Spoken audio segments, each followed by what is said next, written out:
The scene in St. Simons and Brunswick is, there's a surprising amount, I think, of musicians and people who are into the arts in general for such a small town. And that's really encouraging. It's just really it's sort of a welcoming environment. People listen to all types of music, and they encourage and support all kinds of music here. And I think that's something to be really proud of for the town, definitely. I played drums starting around 11. I actually went out on the road and played on the road at 11 and traveled around in a bus with a bunch of older guys, and I was the novelty young kid drummer.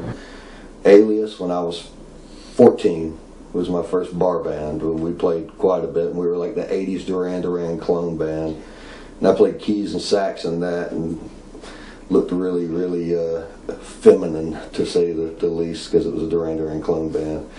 My dad taught me a few chords when I was about 15, and got my first guitar, and I kind of taught myself the rest and learned little bits and pieces from other people. And I just started playing with my friends. I was in school with Damien Fedorko.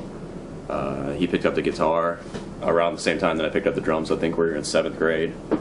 So we just started jamming together, and it went from there. And I met J.R. Manning, and when I got in high school, I met Ario Gier, and eventually Anthony Stubelic.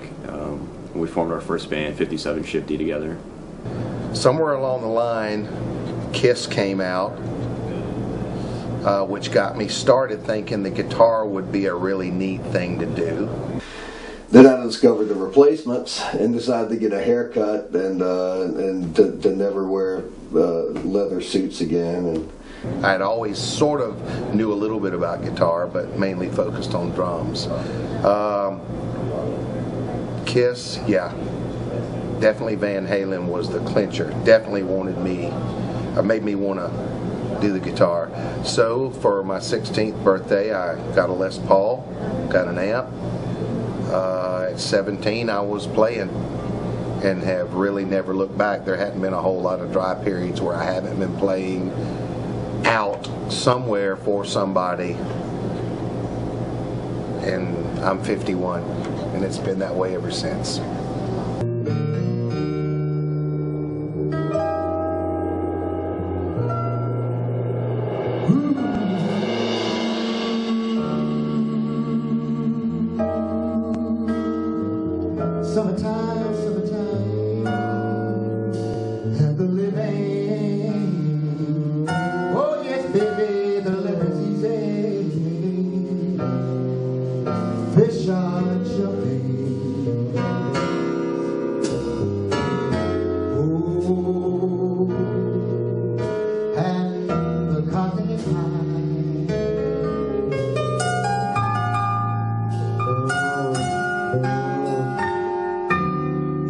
daddy's rich.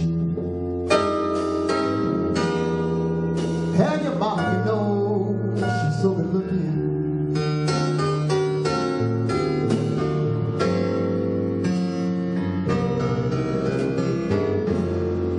So hush, little baby, don't you cry.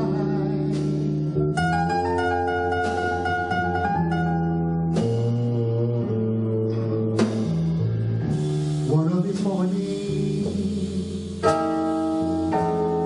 you gonna rise up singing.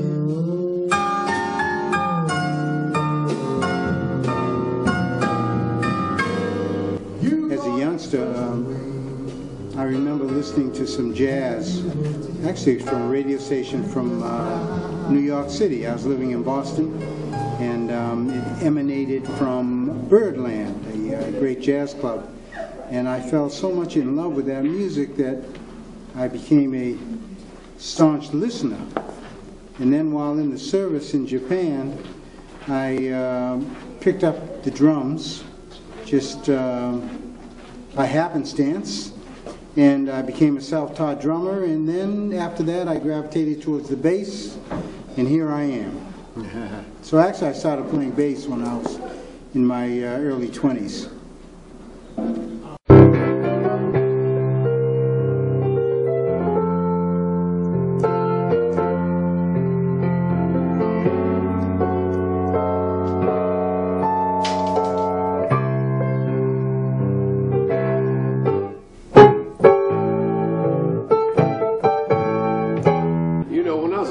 Man, I was about 2 or 3 years old, and which was a long time ago. And my dad was a guitar player.